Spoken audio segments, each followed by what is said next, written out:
के गवर्नर के रूप में, भारत के आर्थिक सलाहकार के रूप में, और इसके बाद 10 साल तक भारत के प्रधानमंत्री के रूप में मैं उनके अंडर में देश का योजना मंत्री था।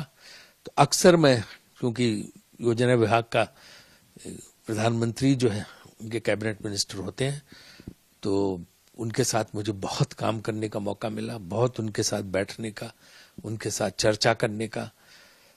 उनकी एक तो जानकारी जबरदस्त थी, चाहे आर्थिक विषय हो चाहे दूसरे विषय हो। दूसरे वो मतलब राजनीति में ईमानदारी क्या होती कोई उनसे सीखे। मैंने उनसे जैसा ईमानदार व्यक्ति नहीं देखा। छोटी छोटी चीज पे भी वो जो है बहुत सावधानी बरतते, मतलब यहां तक कि सरकारी खर्चे को भी नहीं करने देते थे कि ज्यादा हो। एक बार उनके घर में वरांडे में पानी आ रहा था पीएम हाउस में, तो सीपीडब्ल्यूडी के इंजीनियर जो है वो कनोपी लगा रहा था, छतरी, ताकि पानी अंदर न जाए। वो आ गए, उन्होंने देखा ये क्या कर रहे हो, उनका सब ये पानी अंदर आता है इसलिए लगा रहे। कितने खर्च आएगा? 30,000 रुपए। वो बिल्कुल मत लगाओ, उन्होंने काम रुकवा दिया। तो इस तरह सरकारी पैसे को ही बचाते थे, बहुत ही जो है सादगी से रहते थे, कभी किसी की आलोचना नहीं करना, कभी किसी की बुराई नहीं करना। और उन्होंने कहा भी था कि इतिहास हमको याद करेगा। बहुत लोग बहुत बहुत बातें करते हैं, लेकिन इतिहास हमको याद करेगा कि जो है किस तरह हमने क्या काम किया, इसका योगदान लोग बाद में याद करेंगे। सच में डॉक्टर मनमोहन सिंह के योगदान को हम भुला नहीं सकते।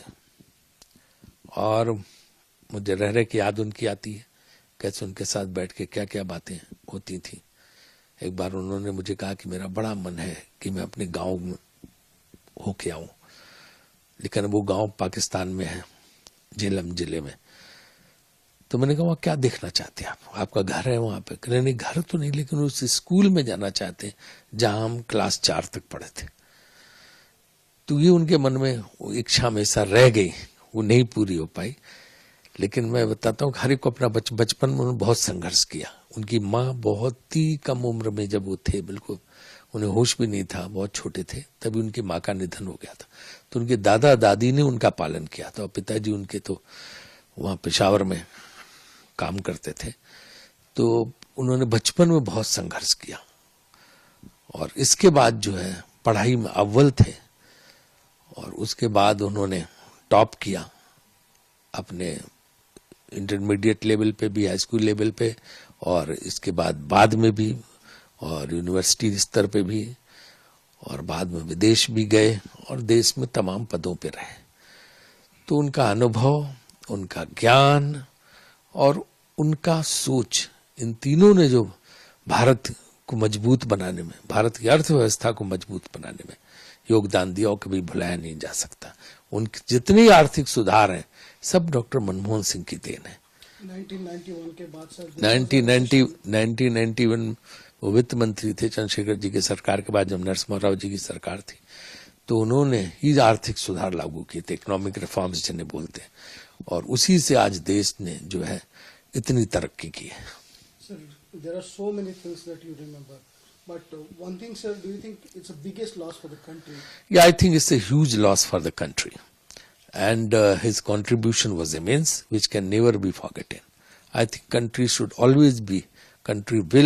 men will always be indebted to Dr. Manmohan Singh, who had not only brought economic reforms to the country, but in 10 years as Prime Minister and 5 years as Finance Minister, he brought many changes, not only in Indian economy, but also in governance, which will always be remembered. Even opposition calls him a great administrator and gave to a financial advisor to the country. He saved the country.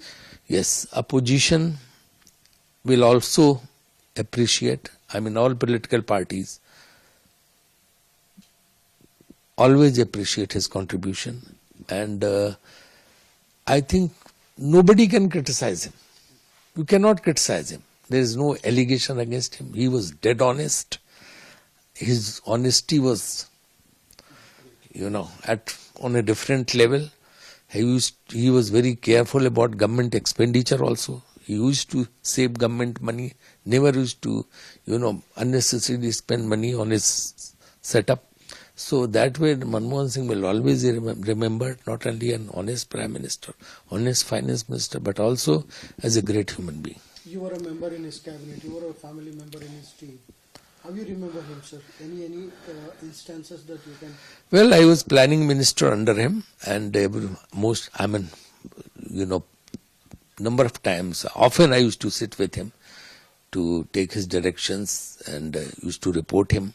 Always he used to tell not many things to me, which were very useful in planning commission. We used to implement on his suggestions, and he wanted to, he was very worried about the employment situation. So this skill development program was launched by him, because he said the only way you can,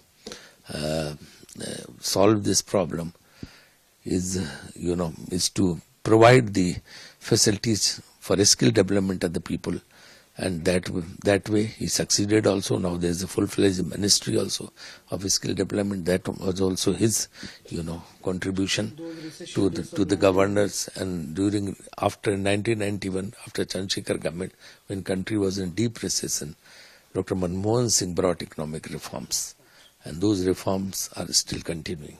The IT sector, which is India, is one of the information technology sector, and the banking reforms, the economic reform, Manrega, food security, and a number of other schemes he brought. So I think he has contributed a lot to the country. Country should always be indebted to him.